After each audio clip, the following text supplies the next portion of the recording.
এটি গণপরিষদ নির্বাচনের মধ্য দিয়ে নতুন সংবিধানে নতুনভাবে লিখিত ধারা উপধারা এবং অনুচ্ছেদের মধ্য দিয়ে আমরা যে সংশোধনীগুলোর ব্যাপারে একমত হয়েছি, সংস্কার প্রস্তাবনাগুলোর ব্যাপারে একমত হয়েছি, সেগুলোকে টেকসইভাবে বাস্তবায়ন করা সম্ভবপর।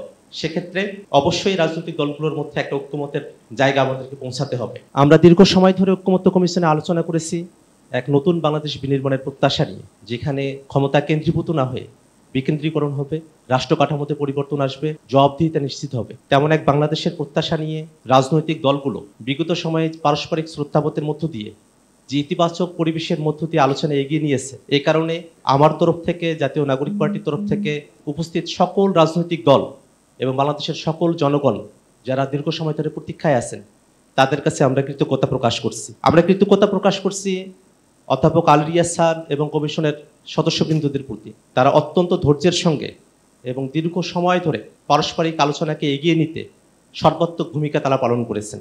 আমরা দুইটি বিষয়ে এই বিষয়গুলোতে আমরা আলোচনা করেছি, যার একটি অংশ ব্যাপারে আমরা একমত যে যেগুলো সংবিধানের সঙ্গে সম্পর্কিত নয় সেগুলো এই সরকারের সময় থেকেই অর্ডিন্যান্স অথবা সরকারের এক্সিকিউটিভ অর্ডারের মাধ্যমে বাস্তবায়ন করা সম্ভবপর। পদ্মা সেতু, মেট্রো রেল এবং এলিভেটেড এক্সপ্রেসওয়ে নির্মাণের গর্বিত অংশীদার বসুন্ধরা সিমেন্ট। কিন্তু রাষ্ট্র কাঠামোর এমন অনেকগুলো বিষয় নিয়ে যেগুলো সংবিধানের সঙ্গে ওতপ্রোতভাবে জড়িত, আমরা কথা বলেছি, তাতে সংবিধানের মৌলিক অনেকগুলো জায়গাতেই বড় ধরনের পরিবর্তন আসবে। এত বড় ধরনের পরিবর্তন যে শুধুমাত্র সংশোধনের মধ্য দিয়েই সেগুলোকে টেকসই করা সম্ভবপর কিনা সে আশঙ্কার জায়গাটি আমাদের মাঝে বিদ্যমান রয়েছে।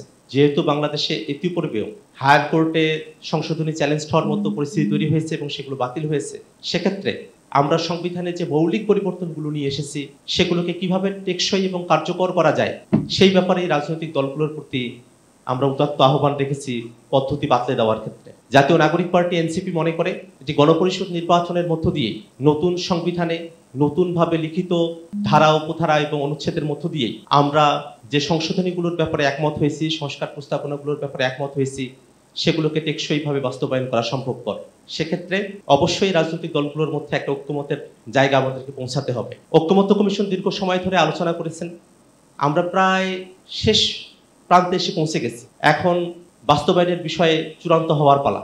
আমরা ঐক্যমত্য কমিশনের মাননীয় সভাপতি স্যারের কাছে আমরা বিনীতভাবে আহ্বান করব, আমরা আমাদের আলোচনা প্রায় গুছিয়ে নিয়ে এসেছি, শেষ প্রান্তে পৌঁছে গেছি। কমিশনের সময় প্রায় শেষের দিকে। কমিশন আরো কিছুদিন সময় যদি পায়, সেক্ষেত্রে রাজনৈতিক দলগুলো আমরা আলাপ আলোচনার মধ্য দিয়ে এবং কমিশনের সহায়তায় এবং সহযোগিতায় আমরা একটা ইতিবাচক সিদ্ধান্তের দিকে অগ্রসর হওয়ার পথে আমরা অগ্রসর হতে পারবো। সেক্ষেত্রে কমিশনের সদস্যবৃন্দ এবং মাননীয় সভাপতির কাছে আমাদের বিনীত আহ্বান, কমিশনের সময় বৃদ্ধি করে বাস্তবায়নের পথকে নিশ্চিতভাবে সকলের কাছে প্রস্ফুটিত করে আমরা যেন এই কমিশনের কার্যক্রমকে সফলভাবে সমাপ্ত করতে পারি।